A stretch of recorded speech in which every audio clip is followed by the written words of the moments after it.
Her dog kept blocking the door on Christmas morning, and when the family discovered the truth, their hearts broke.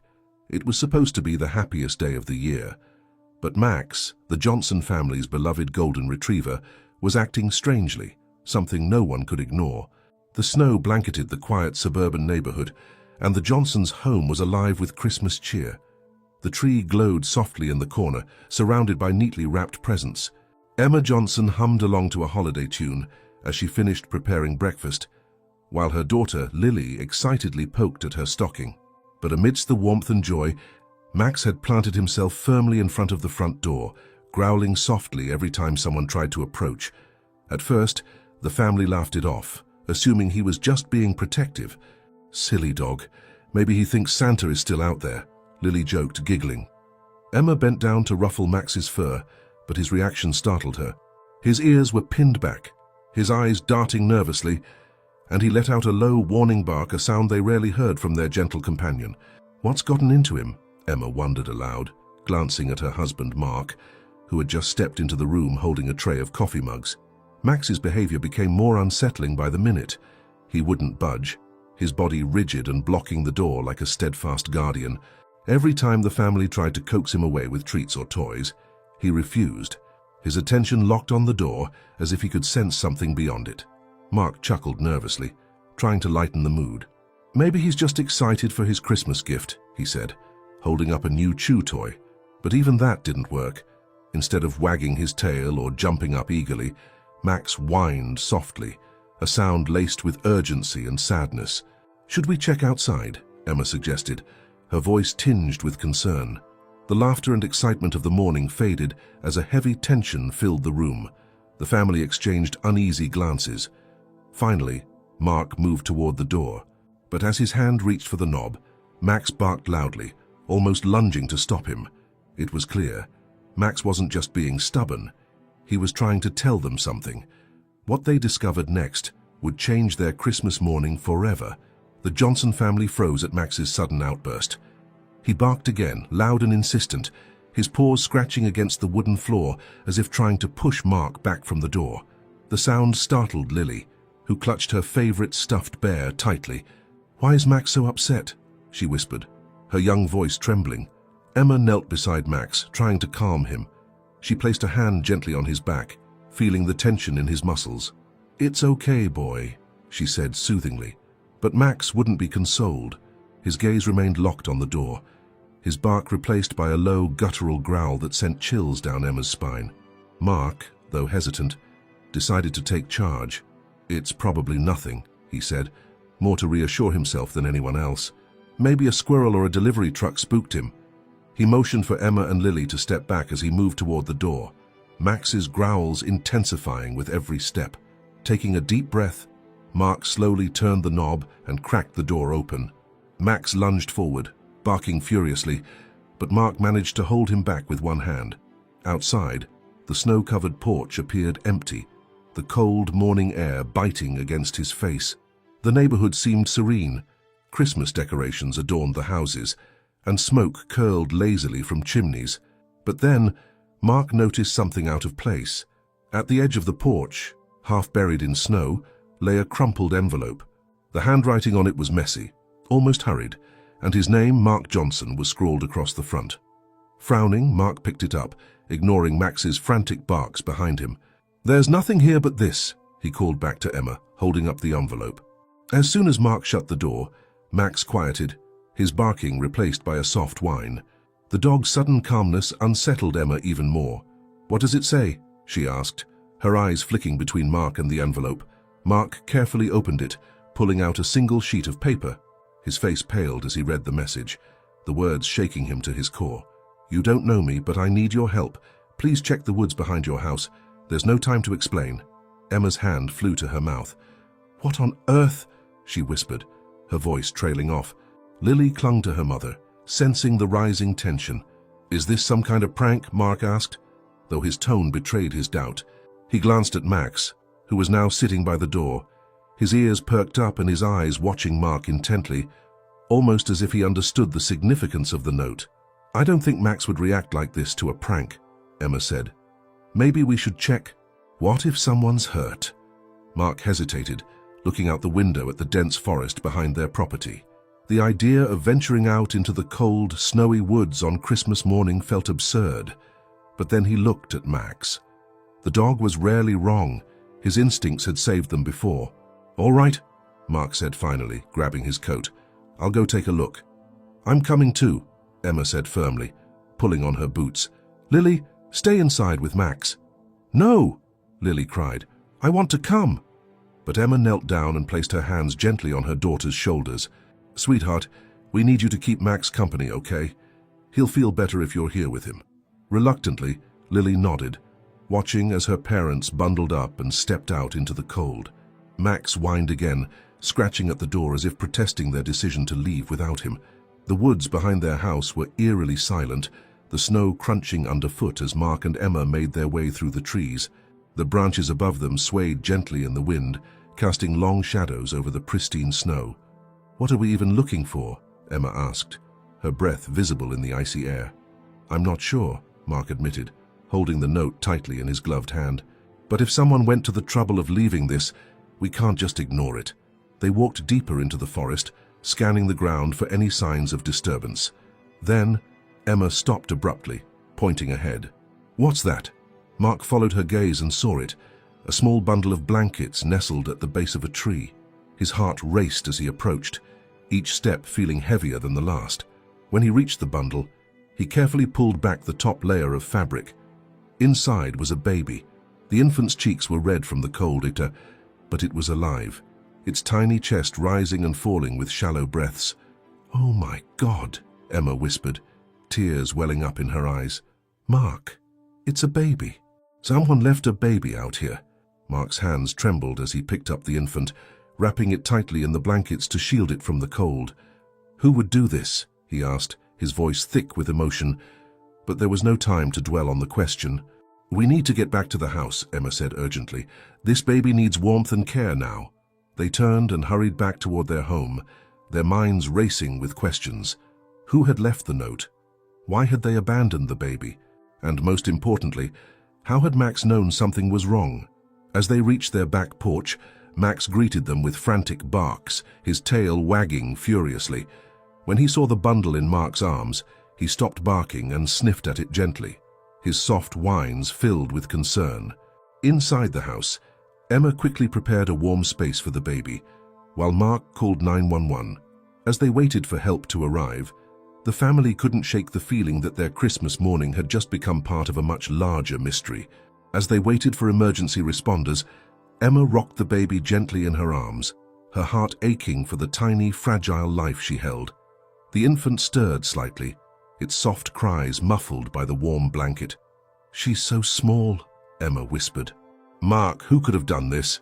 Mark paced the room, his phone still in his hand after speaking with the dispatcher. "I don't know, Emma," he replied, his voice heavy with worry. "But whoever it was, they trusted us to find her. And Max, he knew something was wrong before we even did." Max sat beside Emma, his eyes fixed on the baby. His protective stance hadn't wavered, and his ears twitched at every sound. It was as if he was standing guard over the newest member of their family. "You're a good boy, Max," Emma said softly, stroking his head. "You saved her."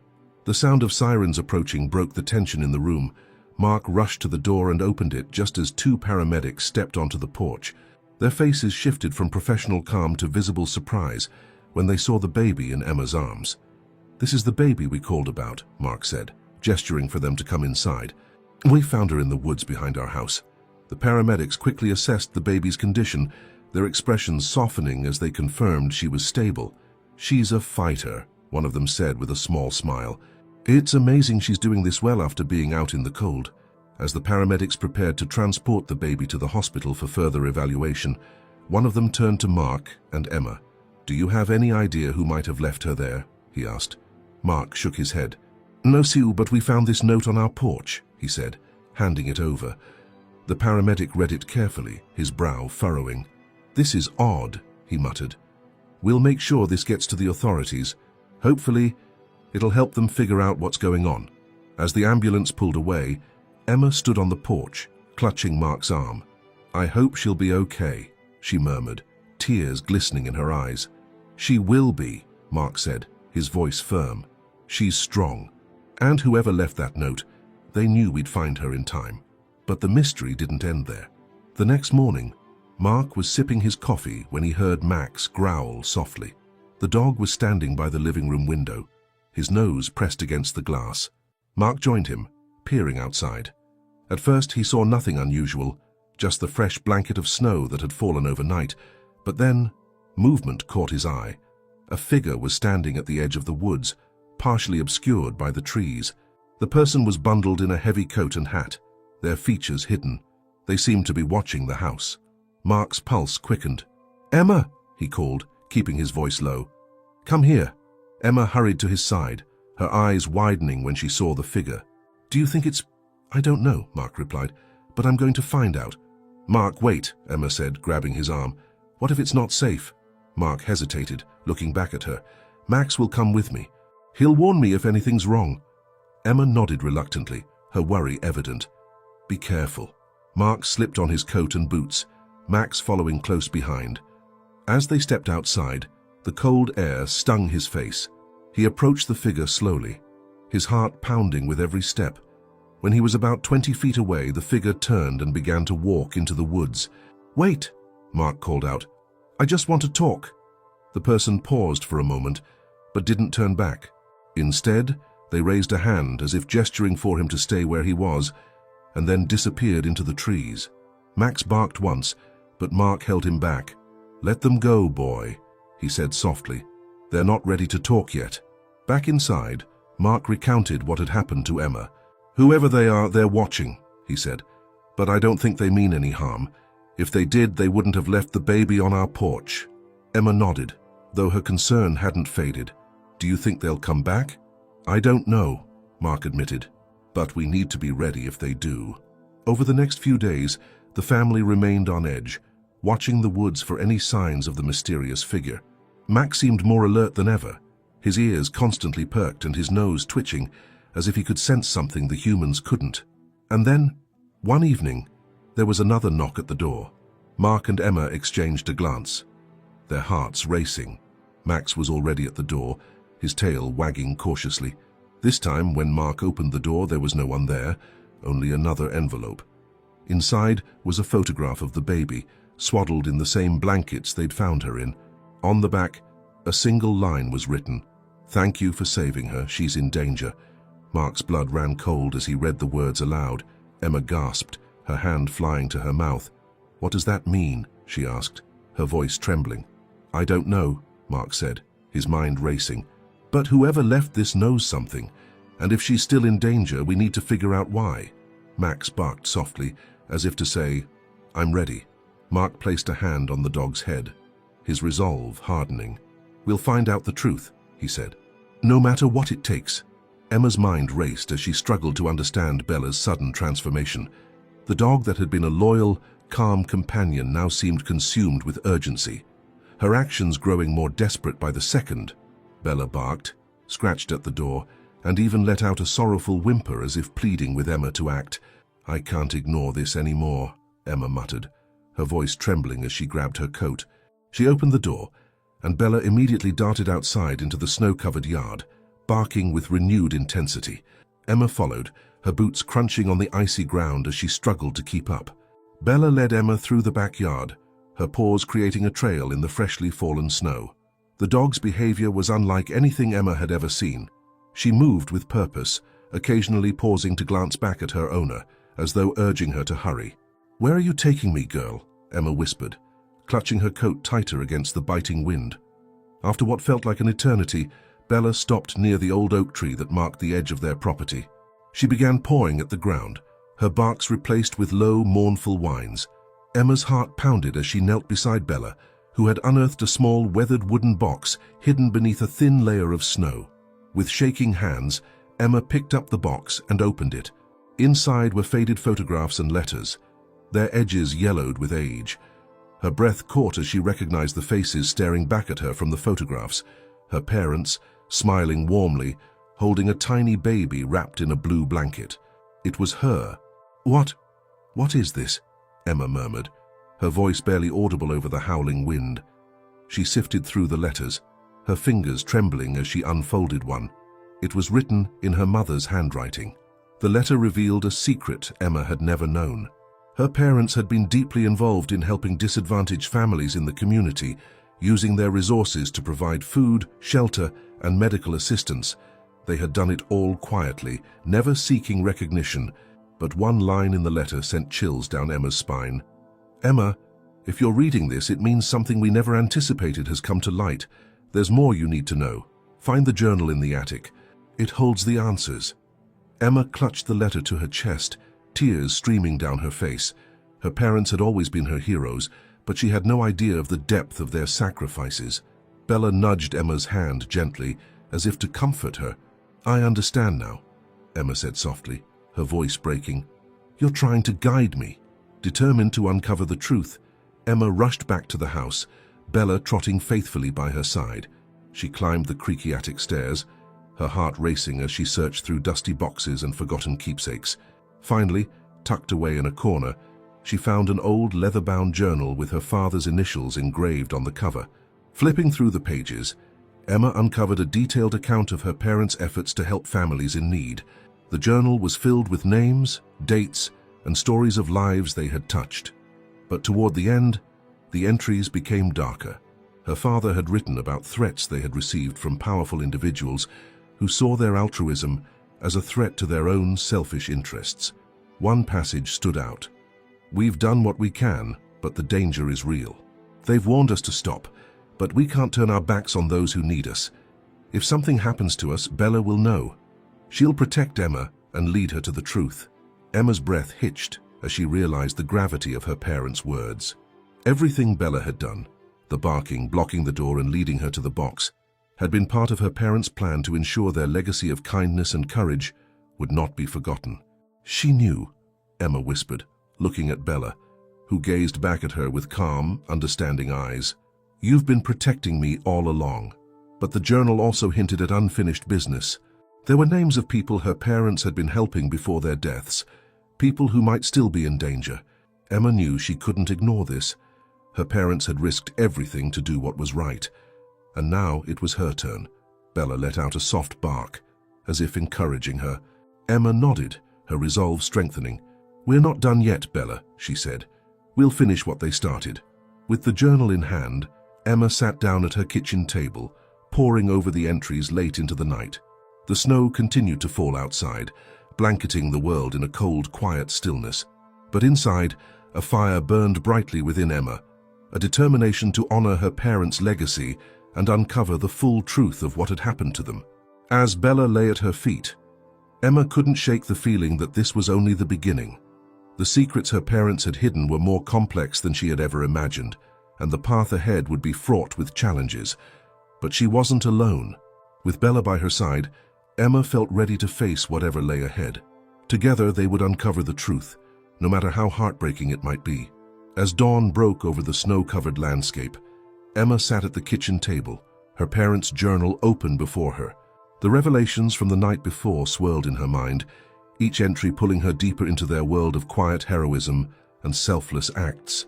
Bella lay at her feet, her eyes watchful, as though she sensed the weight of what Emma had uncovered. One name appeared repeatedly in the journal: Margaret Delaney. The entries spoke of Margaret as a close friend and confidant of Emma's parents, someone who had shared their mission of helping others. But the last note about her was unsettling. "Margaret is in danger. They've threatened her because of the documents she has. If anything happens to us, she'll know what to do. Emma must find her." Emma's heart raced. Margaret was still alive, or at least she hoped so. The journal didn't provide an address, but it mentioned a bakery Margaret owned in a nearby town. Emma grabbed her phone, her hands trembling, and searched for the bakery's name. Within moments, she found it: Margaret's Hearth. "It's still there," Emma whispered, a flicker of hope igniting within her. She glanced down at Bella, who wagged her tail, sensing the urgency. "Come on, girl. We're going for a ride." The drive to the town was tense. The roads were slick with fresh snow, and the early morning sun cast long shadows over the countryside. Emma's thoughts raced as she replayed her parents' warnings. If Margaret had been holding on to dangerous documents for all these years, was she safe? And, more importantly, Why had Bella's behavior changed so suddenly? Was it possible that Margaret's safety, or even her own, was at risk? When Emma arrived at the bakery, she was struck by its charming appearance. A small red brick building with frosted windows and a sign that read Margaret's Hearth, fresh baked goods daily. Despite the cozy exterior, Emma couldn't shake the unease that settled in her chest. She entered, the bell above the door jingling softly. The warm aroma of freshly baked bread and pastries greeted her, momentarily calming her nerves. Behind the counter stood an elderly woman with kind eyes and silver hair pinned neatly into a bun. She looked up and smiled. "Good morning. What can I get for you today?" the woman asked warmly. Emma hesitated, unsure how to begin. "Are you Margaret Delaney?" she finally asked, her voice trembling slightly. The woman's smile faltered, and she studied Emma carefully. "Yes, I am." "And you are?" "I'm Emma," she said, her voice gaining strength. "Emma Carter. My parents were Sarah and Michael Carter." At the mention of their names, Margaret's eyes widened, and she quickly stepped out from behind the counter. "Sarah and Michael's daughter." "Oh, my dear, come with me." Margaret led Emma to a small back room, away from the prying eyes of customers. Bella followed closely, her ears perked and her body tense. Once inside, Margaret closed the door and gestured for Emma to sit.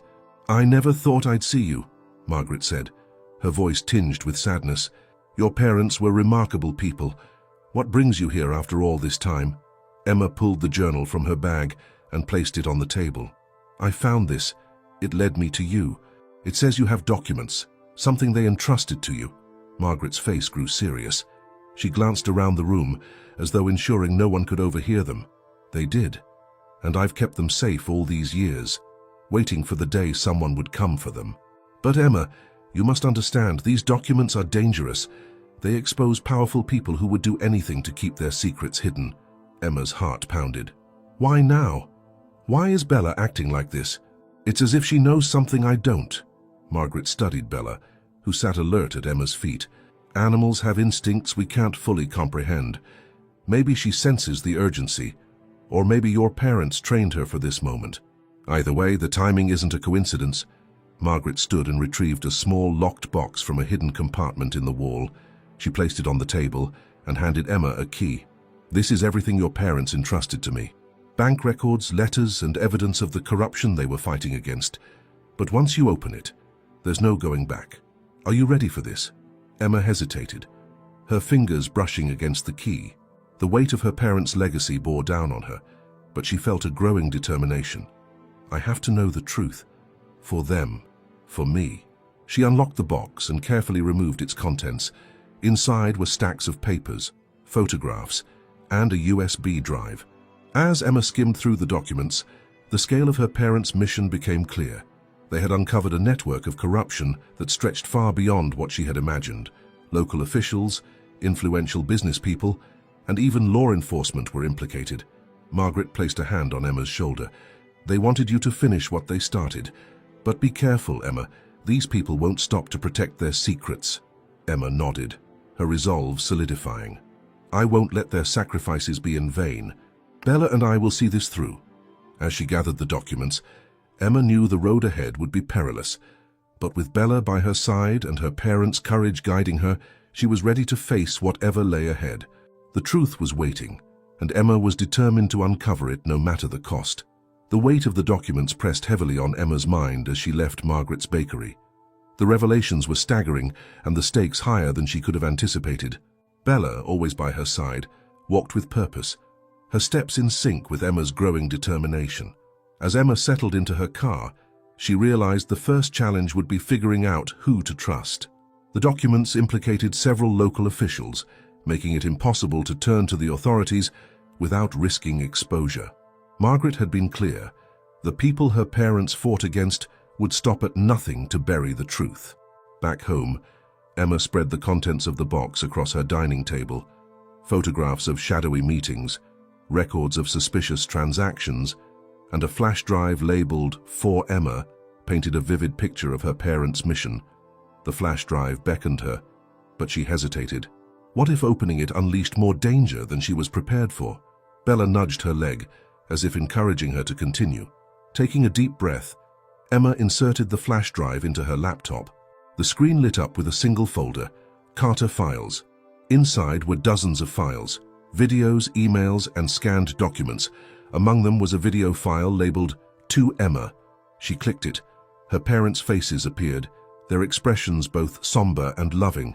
"Emma," her father began, his voice steady, "if you're watching this, it means we couldn't finish what we started, but we believe in you. You've always been strong, resourceful, and brave. We're sorry to leave this burden on you, but the truth must come out." Her mother continued, her voice softer but resolute. "We've uncovered something that could change everything. These documents are proof of a web of corruption that stretches from our small town to powerful people in the state. It's why they're after us. But you're not alone. Bella was trained to protect you, and Margaret can guide you. Trust your instincts, and don't let fear stop you."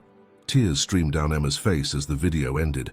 Her parents' unwavering faith in her filled her with a mix of sorrow and determination. She reached down to Bella, who rested her head on Emma's lap, her amber eyes full of reassurance. "I won't let you down," Emma whispered. The next step was clear. She needed to make sense of the documents and decide how to proceed. She spent hours poring over the files, connecting the dots between names, dates, and events. One name kept resurfacing: Mayor Grant Wheeler. He had been a respected figure in the community, but the documents painted a different picture: embezzlement, bribery, and ties to criminal enterprises. Emma realized she needed allies. She thought of Margaret's parting words: "You'll find the answers in unexpected places." The bakery owner had mentioned an old friend of her parents, someone who had helped them in the past, a retired journalist named Peter Langston. If anyone could help her navigate this maze, it was him. After a quick online search, Emma found Peter's contact information. He lived in a secluded cabin just outside town. She hesitated for a moment, then dialed his number. "Hello?" a gruff voice answered. "Mr. Langston, my name is Emma Carter. My parents were Sarah and Michael Carter." There was a pause. "Carter? Sarah and Michael's daughter?" "Yes," Emma replied. "I found their documents, and I need your help." Another pause, then a sigh. "Come to my cabin." "I've been waiting for this call." The drive to Peter's cabin was tense. Bella sat in the passenger seat, her ears perked and her gaze fixed on the road ahead. The cabin was nestled in a dense forest, its rustic appearance belying the weight of the conversation Emma was about to have. Peter greeted her at the door, his grey hair and weathered face a testament to years of chasing stories. He ushered her inside, where walls lined with books and framed newspaper articles hinted at his storied career. "Your parents were brave," Peter said, gesturing for her to sit. "They risked everything for the truth. What have you found?" Emma laid out the documents, explaining everything she had uncovered. Peter listened intently, his brow furrowed as he absorbed the information. "This is explosive," he finally said, "but it's also dangerous. If Wheeler and his allies catch wind of this, they won't hesitate to come after you." "I know," Emma said, her voice steady, "but I can't walk away from this." Peter nodded. "Good, because I won't let you face this alone. We'll expose them, but we need to be smart about it. Start by making copies of everything. If anything happens to us, the truth must survive." As they strategized, Bella suddenly growled, her body tense. Emma followed her gaze to the window, where the shadow of a figure disappeared into the woods. "Someone's watching us," Peter said, his voice low. "We need to move quickly." The sense of urgency deepened. Emma and Peter worked late into the night, preparing for the battle ahead. As she left the cabin with Bella by her side, Emma felt a renewed sense of purpose. The fight her parents started was now hers to finish, and she was ready to face whatever lay ahead. The cold air stung Emma's cheeks as she hurried back to her car, Bella trotting close by with ears alert. The encounter at Peter's cabin had intensified the gravity of the situation. Someone was watching them, and time was running out. As she drove away, the dense forest seemed to close in, the trees casting long, ominous shadows over the winding road. "Stay vigilant, girl," Emma murmured to Bella, her eyes flicking between the road and the rearview mirror. She couldn't shake the feeling that they were being followed. The documents tucked securely in her bag felt heavier with each passing mile, the weight of the truth pressing upon her. Back in town, Emma decided against returning home. It was no longer safe. Instead, She headed to a small motel on the outskirts, paying in cash to avoid leaving a trail. The room was modest but clean, a temporary sanctuary where she could regroup and plan her next move. Inside, Emma spread the copied documents across the bed, methodically organizing them by names, dates, and connections. Patterns began to emerge, a web of corruption, linking Mayor Wheeler to illicit activities that extended beyond their town. There were records of illegal land deals, bribes to officials, and ties to a corporation called Evergreen Development. Evergreen Development, Emma whispered, typing the name into her laptop. An array of articles appeared, many praising the company's investments in infrastructure and job creation. But deeper searches unveiled lawsuits, environmental violations, and allegations of coercion. A news article caught her eye. Evergreen Development announces new project in Pinecrest County. Pinecrest was just a few towns over. The article included a photo of Mayor Wheeler shaking hands with a man named Richard Hale, the CEO of Evergreen Development. "So that's the connection," Emma said, jotting down notes. Bella watched her intently, her head tilted as if understanding every word. A sudden knock at the door made Emma jump, heart pounding. She approached cautiously. "Who is it?" she called out. "Housekeeping," a woman's voice replied. Emma hadn't requested any service. "No, thank you," she said firmly. Silence followed, but shadows under the door indicated someone was still there. Bella growled softly, her fur bristling. Emma's instincts screamed that something was wrong. She quietly gathered the documents and stuffed them back into her bag.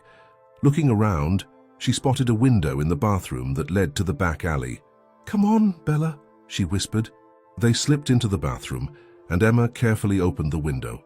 The cold air rushed in as she hoisted herself out, then reached back for Bella. The dog leaped through gracefully. Just as they made it into the alley, the motel room door burst open. Voices drifted out. "She's gone. Check outside." She couldn't have gotten far. Emma's pulse raced. She and Bella moved quickly but quietly down the alley, keeping to the shadows. They emerged onto a side street, and Emma ducked into a small cafe that was just opening for the day. The barista looked up in surprise as Emma and Bella entered. "We're not quite open yet, but you're welcome to come in and warm up," she offered kindly. "Thank you," Emma replied, her voice shaky. She took a seat by the window, pulling out her phone to call Peter. "Emma, where are you?" Peter answered, concern evident in his voice. "I'm at a cafe on Maple Street. They found me at the motel. I think they're tracking me somehow." "Listen carefully," Peter said urgently. "You need to disable your phone's GPS and remove the battery if possible. They might be using it to locate you." Emma quickly powered off her phone. "What should I do now?" "Meet me at the old train station in half an hour. It's abandoned, so we should be safe to talk." She agreed and ended the call, her hands trembling. The barista approached with a cup of hot tea. "On the house. You look like you could use it." "Thank you," Emma said, offering a faint smile. After warming up, Emma and Bella headed toward the train station, taking back streets and alleys to avoid detection. The building was a relic from another era, its once grand architecture now faded and overgrown with ivy. Peter was already there, waiting near the entrance. "We don't have much time," he said. "They've escalated their efforts. We need to get this information to someone who can act on it without being compromised." "Who can we trust?" Emma asked. "I have a contact at a national newspaper, an investigative journalist named Lisa Chen. She's reputable and has the resources to protect you and expose this corruption." Just then, Bella growled again, her eyes fixed on a pair of black SUVs that had pulled up nearby. Men in dark suits stepped out, scanning the area. "They've found us," Emma whispered. Peter nodded grimly. "Follow me." They slipped inside the station, navigating through old platforms and decaying corridors. The building's labyrinthine layout provided cover, but the footsteps behind them grew closer. Reaching a maintenance tunnel, Peter led them underground. The narrow passage was damp and dimly lit, but it offered a potential escape. "Keep moving," he urged. They emerged several blocks away, the sound of sirens now filling the air. It was unclear if the police were allies or part of the corruption. Trusting no one, they made their way to Peter's car hidden in an alley. As they sped away, Emma looked back to see the men swarming the area they'd just left. Her relief was tempered by the realization of how relentless their pursuers were. "Time to contact Lisa," Peter said, dialing a number on a secure phone. After a brief conversation, he turned to Emma. She's agreed to meet us at a safe house. We'll hand over the documents and she'll start the process of exposing them. Emma nodded, exhaustion catching up to her. I just want this to end. It will, Peter assured her. Kaj, your parents would be proud of you. Bella rested her head on Emma's lap, her steady presence a source of comfort. Despite the danger, Emma felt a glimmer of hope. They were closer than ever to unveiling the truth, and with allies like Peter and Lisa, they had a fighting chance. As they drove toward an uncertain future, Emma resolved to see this journey through, for her parents, for the people wronged by corruption, and for herself. The shadows were closing in, but she was no longer running scared. She was running toward justice. As Peter's car sped through the dimly lit streets, Emma's mind raced. The safe house Lisa had suggested was on the outskirts of town, a secluded cabin once used by investigative journalists during high-stakes stories. It was their last hope to regroup and strategize. Bella sat upright, her ears perked, as if sensing the gravity of the moment. The drive was tense. Every pair of headlights in the rearview mirror felt like a potential threat. Peter kept the conversation minimal, his focus on navigating the twisting roads. When they finally reached the cabin, it was shrouded in darkness, nestled between dense trees that seemed to guard it from prying eyes. Lisa was already there, waiting on the porch with a flashlight in hand. She was a petite woman with sharp eyes that seemed to miss nothing. She waved them inside quickly. We have a lot to go over and not much time, she said. The cabin's interior was rustic but functional. A large table in the center served as their makeshift war room. Emma wasted no time, spreading the documents out while recounting everything she and Peter had discovered. Lisa listened intently, occasionally jotting down notes. This is damning, Lisa said finally, holding up a copy of a ledger detailing payouts to local officials. If we can authenticate these documents, it could blow the whole operation wide open. But we'll need to move fast before they realize we're going public. Emma leaned back in her chair, exhaustion etched on her face. How do we even start? They're everywhere. They tracked me to the motel, and I'm sure they'll find us here eventually. Lisa nodded grimly. They will, but we have an advantage. They don't know about me yet. I'll work with my team to get this story out. In the meantime, you two need to stay under the radar. Peter chimed in. Do we have secure channels for communication? And what about Emma's safety?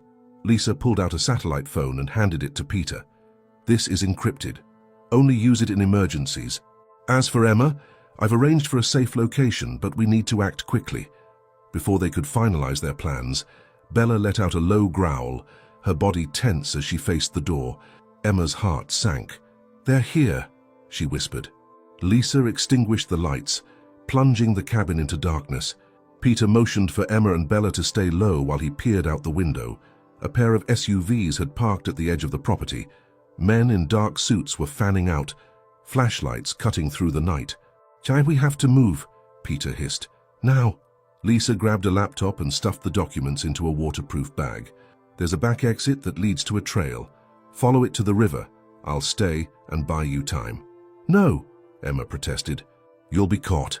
Lisa's expression was resolute. I've faced worse. This story is bigger than all of us. Go now. Peter didn't hesitate, guiding Emma and Bella toward the rear door. The sound of boots crunching on gravel grew louder as the men approached. Bella stayed close, her low growl the only sound she made. The trail was narrow and uneven, but adrenaline propelled them forward. The cold night air bit at Emma's face as branches snagged her clothing. Behind them, voices shouted and flashlights danced through the trees. Peter glanced back. Keep going, they're gaining on us. Up ahead, the trail opened into a clearing where a small boat was moored by the riverbank. Peter had arranged the escape route as a contingency. Get in, he urged. Emma climbed into the boat with Bella, while Peter untied the rope. The current was strong, and as the boat drifted into the river, the shouts from their pursuers faded into the distance. Emma exhaled deeply, the weight of the moment pressing on her chest. Salisa, she murmured, worry etched in her voice. She knows what she's doing, Peter assured her, though his expression betrayed his own doubts. She'll get the story out. The river carried them for miles, its dark waters reflecting the moonlight. They stayed silent, The only sounds, the gentle lapping of water and Bella's quiet breaths. Emma held the waterproof bag tightly, the documents within representing their last hope. Eventually, they reached a small dock where another car waited.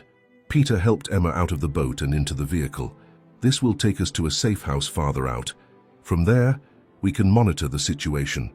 Hours later, they arrived at a remote farmhouse surrounded by open fields. It was quiet, almost eerily so, but it offered the safety they desperately needed.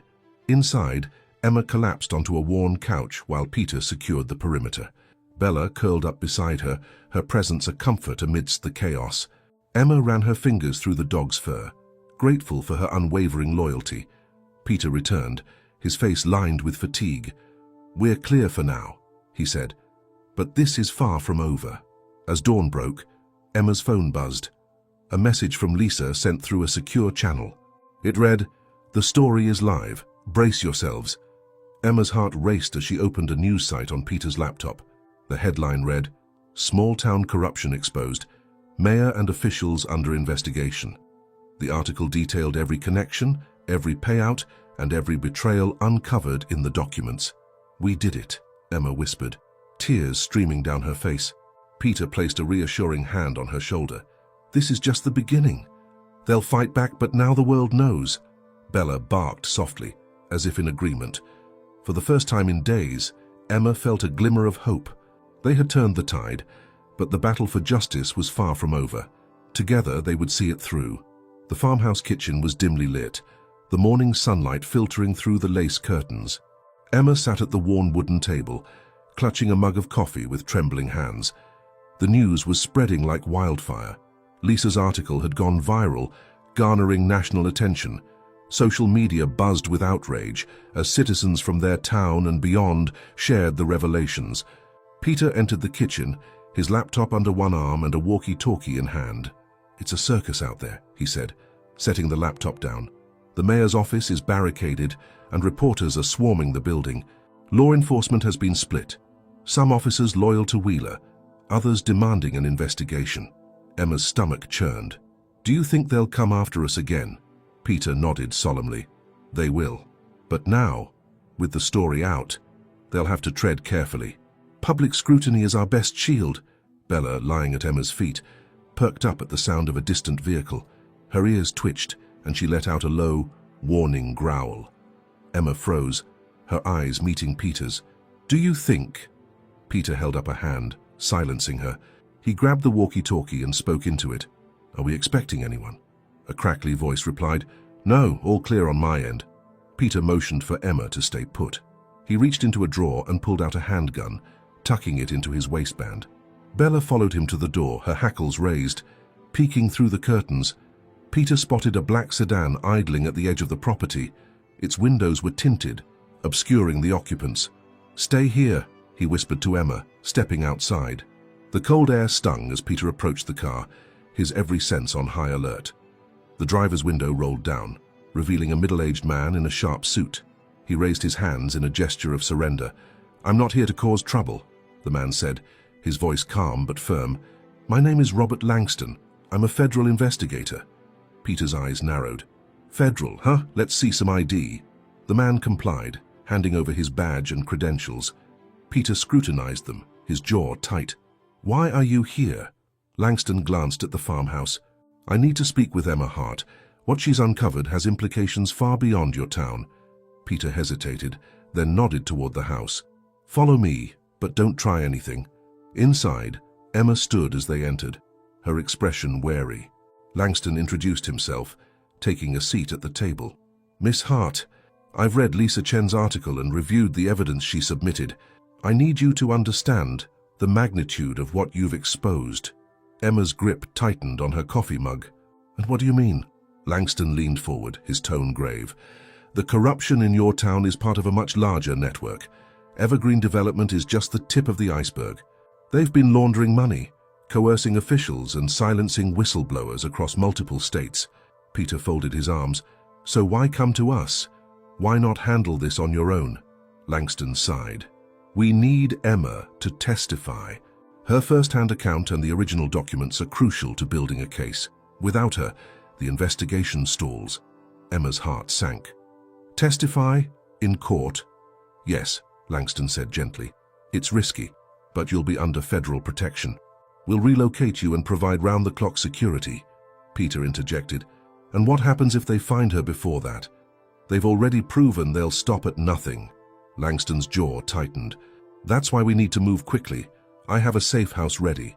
We'll transfer Emma and Bella there immediately. Emma looked down at Bella, who stared back with unwavering loyalty. What about Peter? He's been with me through all of this. Langston hesitated. He can come, but only temporarily. The more people involved, the greater the risk. Peter nodded. I'll make sure she gets there safely. Langston stood, pulling out a secure satellite phone. I need to make some calls. Gather your things. We leave in 15 minutes. As Langston stepped outside to make his call, Emma turned to Peter. Do you think this is the right choice? Peter placed a reassuring hand on her shoulder. It's the only choice. If Langston's telling the truth, this could dismantle the entire operation, and you'd be helping countless others. Emma nodded, steeling herself. She packed a small bag with essentials, while Peter secured the farmhouse. Bella trotted after her, sensing the urgency in the air. When they were ready, Langston led them to his car. The drive was tense, every turn feeling like a potential ambush. Bella sat alert in the back seat, her eyes scanning the horizon. After hours on the road, they reached the safe house, a nondescript cabin in a remote area surrounded by dense woods. Langston handed Peter a dossier. This contains everything you'll need for the next few days. I'll be back once arrangements are finalized for the testimony. As Langston drove off, Peter locked the doors and checked the perimeter. Inside, Emma sat on the couch, clutching Bella's leash. Do you think we'll ever be safe again? She asked. Peter sat beside her, his expression somber. I don't know, but I do know you're not alone in this. We'll face whatever comes, together. Bella rested her head on Emma's lap, her presence a reminder of the bond that had carried them through the chaos. Outside, the wind howled through the trees, but inside the cabin, a fragile sense of hope began to take root. Emma resolved to see this through, no matter the cost. The truth was out, and now it was up to her to ensure justice prevailed. The safe house was quiet that evening, the kind of silence that seemed louder than any noise. Emma sat by the fireplace, staring into the flickering flames. Bella lay at her feet, her steady breathing the only sound in the room. Peter was in the next room, reviewing the documents Langston had left. The weight of the day bore down on Emma's shoulders as she mulled over the consequences of her decision. Her mind drifted to Christmas mornings from her childhood, the warmth of her family, the joy of unwrapping presents, and the laughter that echoed through the house. All of it felt like a distant memory. Now, the reality she faced was starkly different. She had uncovered a truth so dangerous that it threatened not just her safety but also her future.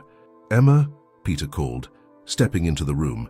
He held a file in his hand, his expression grim. There's more to this than we realized. Emma looked up, her heart sinking. Tice, what do you mean? Peter sat across from her, placing the file on the table between them. Langston's documents include details about other whistleblowers, people who tried to expose Evergreen Development and their network. Most of them disappeared or met. Untimely ends. A chill ran through Emma. And he expects me to testify against them. Knowing this, Peter nodded. He does. But it's not just about you, Emma. It's about everyone they've hurt. If you don't testify, they'll keep doing this. They'll ruin more lives. Emma sighed, running a hand through her hair. But how do I trust Langston? How do I know he won't just use me and leave me to deal with the fallout? Peter leaned forward, his voice firm. You don't have to trust him. You only need to trust yourself. You've come this far, Emma. You're stronger than you think. Before Emma could respond, Bella's ears perked up. She stood, her tail stiff, and let out a low growl. Peter immediately reached for his sidearm, his eyes scanning the room. What is it, girl? He whispered. Bella moved toward the front door, her nose twitching.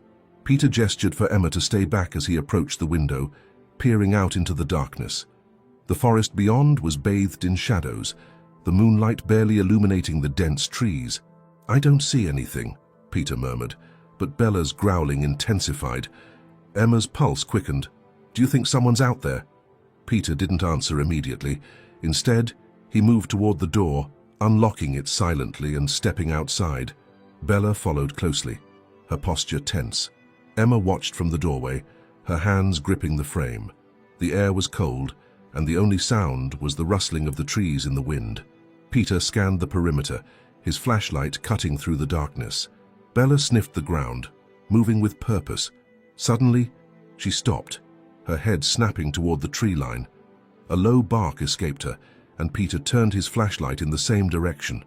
For a moment, there was nothing, just the sway of the branches. Then a figure stepped into view.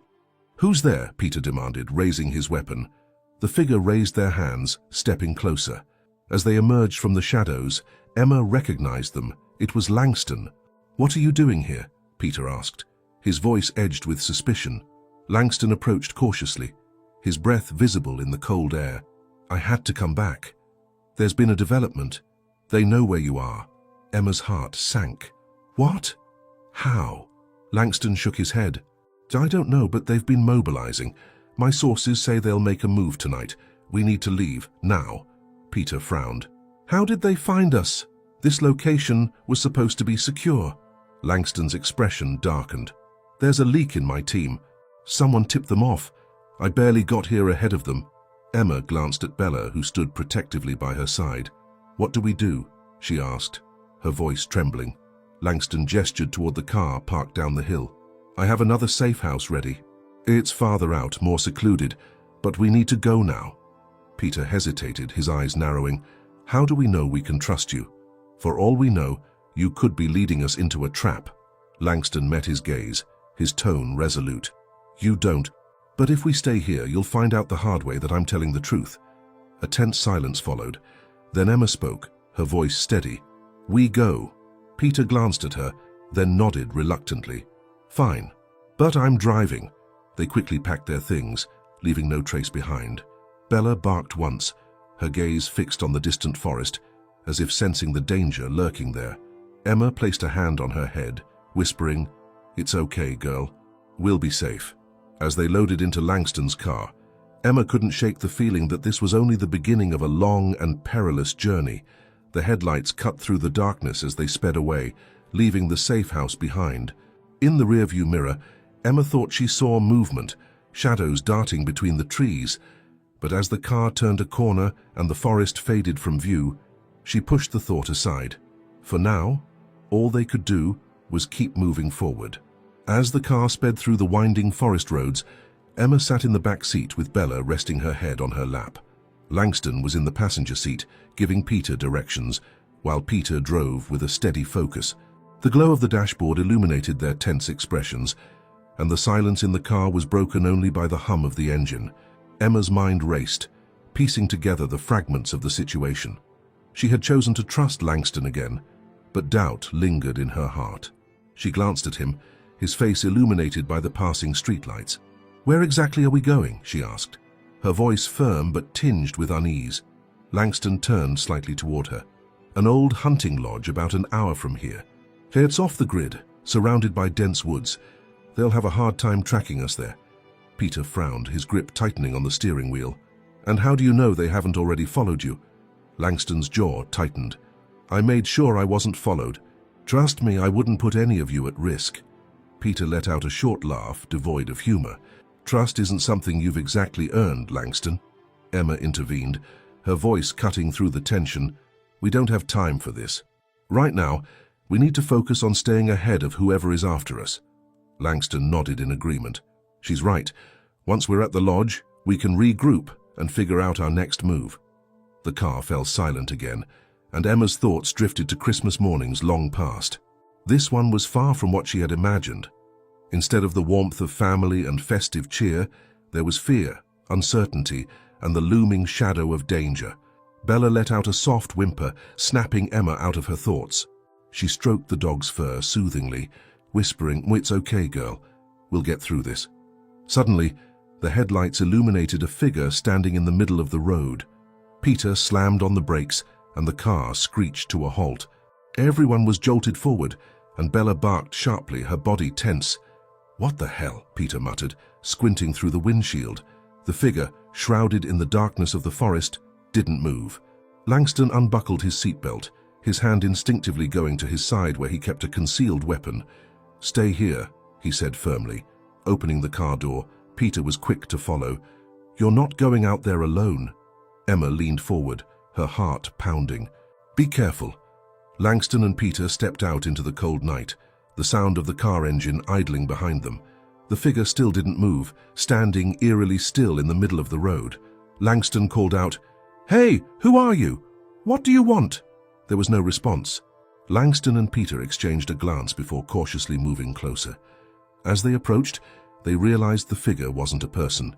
It was a mannequin, crudely dressed in a tattered coat and hat. Langston cursed under his breath. "A diversion." Peter spun around, his eyes scanning the dark forest on either side of the road. "It's a setup." Before they could react further, the sound of tires screeching pierced the air. A black SUV emerged from the shadows, its headlights off until the last moment. It came to a stop behind their car, blocking them in. "Get in the car now!" Peter shouted, his voice urgent. Langston and Peter sprinted back to the car as men in dark clothing spilled out of the SUV. Bella barked furiously, and Emma opened the back door, calling for the dog to get inside. Peter jumped into the driver's seat while Langston slid into the passenger seat, slamming the door shut. "Drive!" Langston yelled, and Peter didn't hesitate. He threw the car into reverse, slamming on the gas. The tires screeched as they sped backward, narrowly avoiding the SUV. He spun the wheel, maneuvering the car into a sharp turn, and they tore down the road. Gunshots rang out, shattering the rear window. Emma ducked instinctively, pulling Bella close. "Keep your head down!" she shouted. Peter pushed the car to its limits, the speedometer climbing as they raced through the forest. The men from the SUV gave chase, their headlights cutting through the darkness behind them. Langston pulled out his gun, rolling down the window. He fired several shots at the pursuing vehicle, but it only seemed to enrage their pursuers. "We can't outrun them forever," Peter shouted over the noise. Langston pointed ahead. "There's a turnoff coming up. Take it. It leads to an old logging road. They won't know the terrain." Peter spotted the narrow path and swerved onto it, the car bouncing over the uneven dirt road. The SUV hesitated at the turn, giving them a brief advantage. Langston glanced back. "They're slowing down. Keep going." The dense forest closed in around them, the trees forming a dark tunnel. Peter navigated the treacherous road with skill, but the car was taking a beating. Emma held Bella tightly, her heart racing. After what felt like an eternity, the road opened up to a clearing. Langston pointed to a small cabin nestled among the trees. "There, that's the lodge." Peter pulled up to the cabin, and they all scrambled out of the car. Langston led the way to the door, unlocking it quickly. Once inside, they barricaded the entrance, their breaths coming in ragged gasps. For the moment, they were safe, but the danger was far from over. The tension in the lodge grew as the night deepened, the howling wind outside mingling with the creaks of the old wooden walls. Emma, Peter, and Langston had worked tirelessly to fortify their position. Tripwires lined the perimeter, makeshift barricades blocked the windows, and a fire burned low in the hearth, casting ominous shadows on the walls. Bella, ever vigilant, lay by the door, her ears perked up, sensing the weight of what was to come. "Are we sure this will hold them off?" Peter asked, his voice barely above a whisper. Langston tightened his grip on the rifle in his hands. "No," he admitted. "Damn it, it'll give us a fighting chance." Emma glanced at Bella, who suddenly stood on her hackles raised. The dog let out a low growl, her gaze fixed on the door. "They're here," Emma whispered, her heart pounding. Outside, faint crunching sounds grew louder, the unmistakable sound of footsteps approaching through the snow. Langston motioned for them to stay quiet as he positioned himself near the window, peering through a narrow gap in the blinds.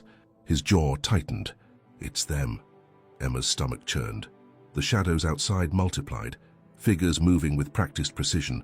These weren't ordinary intruders. They were professionals, armed and methodical. A loud knock shattered the tense silence. "Langston!" A voice boomed from outside. "So we know you're in there. Hand over the notebook, and this doesn't have to end badly." Langston didn't reply, his grip tightening on the rifle. Peter, visibly shaking, muttered, "This is insane. We're not soldiers." Emma crouched beside Bella, stroking the dog's fur. "Stay close, girl," she whispered, her voice trembling. Bella's growl deepened, her loyalty unshaken. The voice outside grew impatient. "Last chance, Langston. Don't make this harder than it has to be." Langston's eyes met Emma's. "No matter what happens, keep Bella safe," he said, his voice resolute. Before Emma could respond, the first wave hit.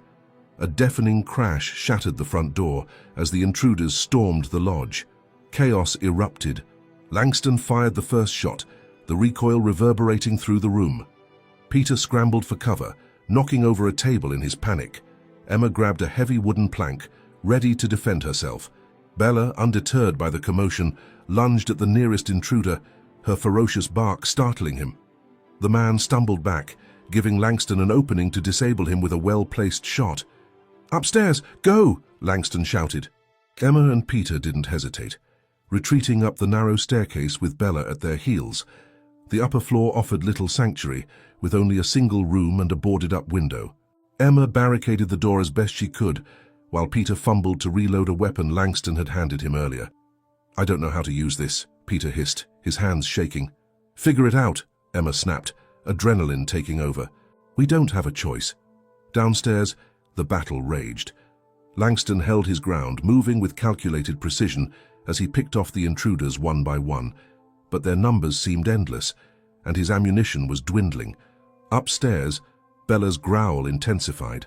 Emma followed the dog's gaze to the window, where the faint outline of a figure appeared, prying at the boards. "They're coming through," she shouted. Peter raised the rifle, his hands trembling, and fired a shot. The glass shattered, and the figure fell back, disappearing into the darkness. "I got him," Peter said, disbelief in his voice. "Good," Emma said. "Now keep doing it." Suddenly, an explosion rocked the house as a grenade was tossed into the lower level. The force knocked Emma and Peter to the ground, debris raining down around them.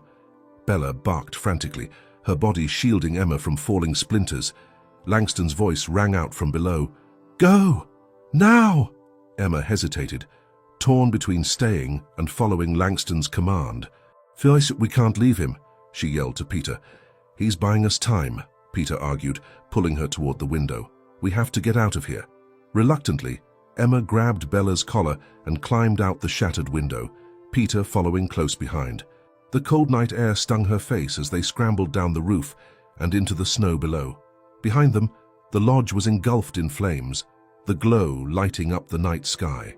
Langston's silhouette appeared in the doorway, rifle in hand. He turned to face the remaining intruders, a grim determination on his face. "Come on then," he growled.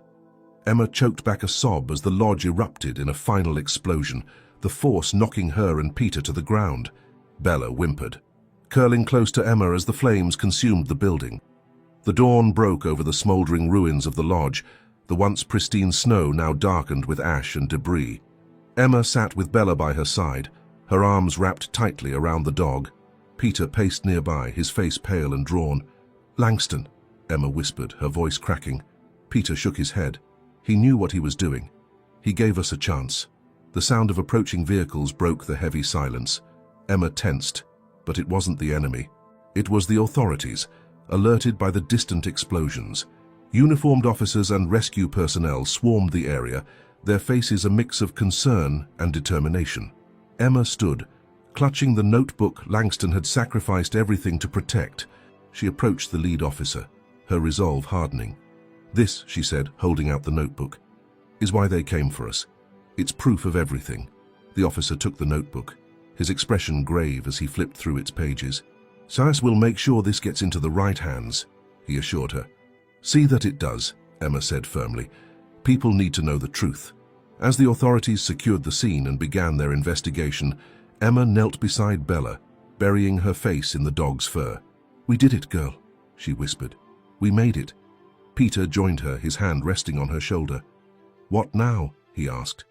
Emma looked toward the horizon, where the first rays of sunlight pierced the grey sky. "We move forward," she said. "For Langston. For the truth. For everyone who's counting on us." Bella barked softly, her tail wagging despite the exhaustion in her eyes. Together they rose, ready to face whatever came next.